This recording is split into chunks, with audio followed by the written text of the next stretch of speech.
দেশের যে কোনো সংকটে ন্যায় বিচারের দাবিতে সব সময় সোচ্চার থাকে যে বিশ্ববিদ্যালয়ের শিক্ষার্থীরা, সেই বিশ্ববিদ্যালয়ে গণপিটুনিতে তোফাজ্জলের মৃত্যুতে স্তম্ভিত পুরো দেশ।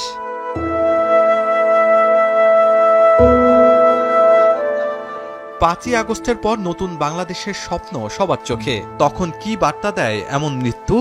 বিভিন্ন ধরনের শত্রু থাকতে পারে, কিন্তু তার অর্থ এই না যে কোনো রকম রাষ্ট্রের আইনের প্রতি শ্রদ্ধা না রেখে তার উপর প্রতিহিংসা পরায়ণ হয়ে তাকে মেরে ফেলা। এটা এর চেয়ে জঘন্যতম অপরাধ তো আর কিছু হতে পারে না। আর বিশ্ববিদ্যালয়ের শিক্ষার্থীদের কাছে তো এটা আশা করাই যায় না। আমার বিশ্ববিদ্যালয়ের শিক্ষার্থীরা হত্যাকারী, সেটা শুনতেও আমাদের কারো ভালো লাগছে না তো। ঢাকা বিশ্ববিদ্যালয় তো আমাদের সবার কাছে একটা সম্মানের জায়গা, ঠিক একইভাবে জাহাঙ্গীরনগর বিশ্ববিদ্যালয়। বিশ্লেষকরা বলছেন, গণপিটুনিতে হত্যার সব ঘটনা মর্মান্তিক ও অগ্রহণযোগ্য। কোনো সভ্য সমাজে এমন ঘটনা ঘটতে পারে না। মর্মান্তিক দুটো ঘটনা, অত্যন্ত অনাকাঙ্ক্ষিত। যারা এটা ঘটিয়েছে তারা, আমার বিশ্বাস, তারা জেনারেল স্টুডেন্টসকে রিপ্রেজেন্ট করে না, very small group of people. তাদেরকে আইনের আওতায় আনতেই হবে।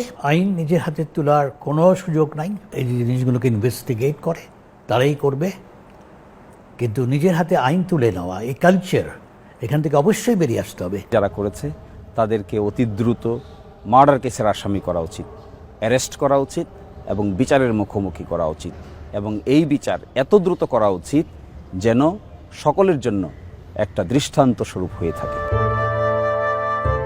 অতীতের রাজনৈতিক পরিচয়ের কারণে অত্যাচার নির্যাতনের ঘটনা ঘটেছে।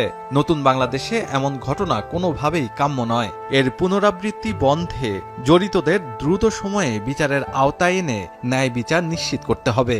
আবার সেই অন্যায়, অত্যাচার, অবিচার, গায়াবী মামলা আসামি যদি করা হয় মানুষকে, তাহলে মানুষের মানবাধিকার ভুলুণ্ঠিত হবে। এতে নতুন বাংলাদেশের কনসেপ্ট মুখ থুবড়ে পড়বে। এমন পদক্ষেপ নিতে হবে যেন এই ধরনের ঘটনা একটিও ঘটতে না পারে।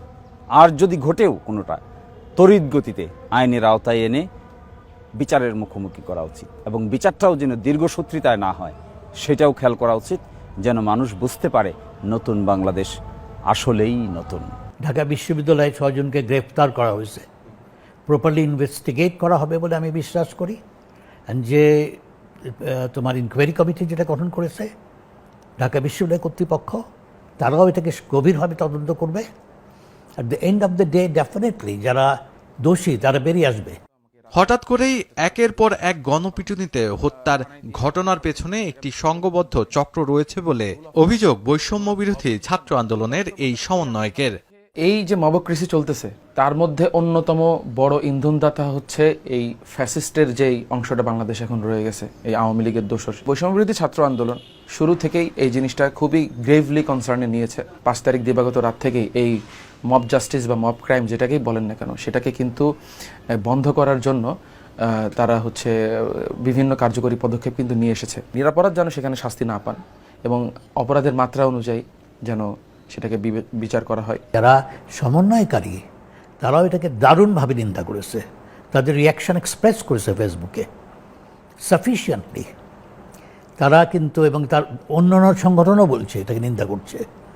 This is good sign, but at the same time যে স্মল কমিউনিটি এটা করলো, they must be brought to book. এই চক্রকে প্রতিহতে ব্যর্থ হলে নতুন বাংলাদেশের স্বপ্ন অধরাই থেকে যাবে বলে মনে করেন তিনি। শাহাদাত অভ্র, এখন, ঢাকা।